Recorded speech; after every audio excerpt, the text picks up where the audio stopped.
السلام عليكم ورحمة الله وبركاته. اللهم صل على سيدنا محمد وعلى آله وصحبه أجمعين. ازيكم عاملين ايه؟ يا رب تكونوا بخير.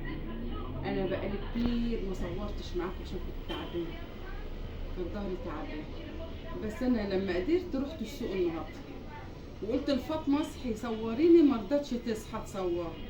يرضيكوا كده؟ أنا زعلانة منها، بس أنا رحت بقى من غيرها. كنت عايزة أوريكم السوق كان رخيص بتاع الطيور النهاردة، كان حلو يعني والله، والناس كلها خدت. حتى في واحدة فاتحة قناة على النت أنا معرفهاش، واخدة ديك رومي وبط وواخدة فراخ من هنا من طنطا، واخدة حاجات نظيفة والله وجميلة. معرفش قناتها ولا أعرف اسمها، هي أنا عرفت إن هي إيه بتنظف الطيور دي عشان القناة، وجايبة حاجات نظيفة يعني ديك رومي وبط، يعني ربنا يرزقها.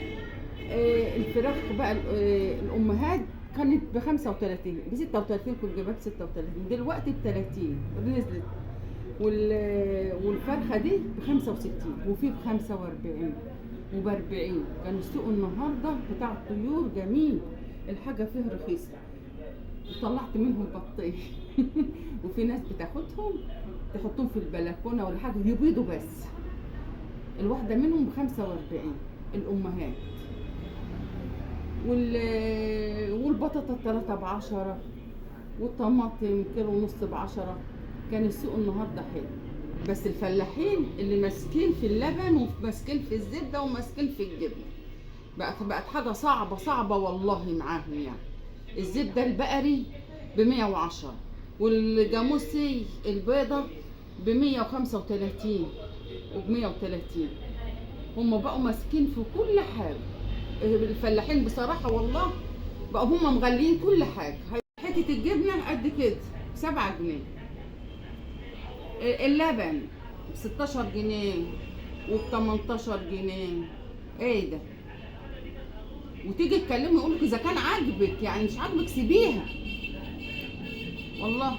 المهم بقى خلينا في الفراخ الاصدار بيقولوا ما تنفعش بانيه، لا بتنفع. قطعيها ورققيها وخليها في الفريزر اليومين، هتستوي خالص، وتخلي النار بسيطه كده هتستوي، بس هتطلع بانيه كتير. يعني انا بقول على الفراخ دي بتطلع بانيه كتير. الصدر بيبقى تفي اكبر من كده، الصدر بيبقى عريض كده تطلعي منها كام وجبتين بانيه. اللهم صل على النبي، معلش نسيت، معلش انا هسيبكم واقوم بقى.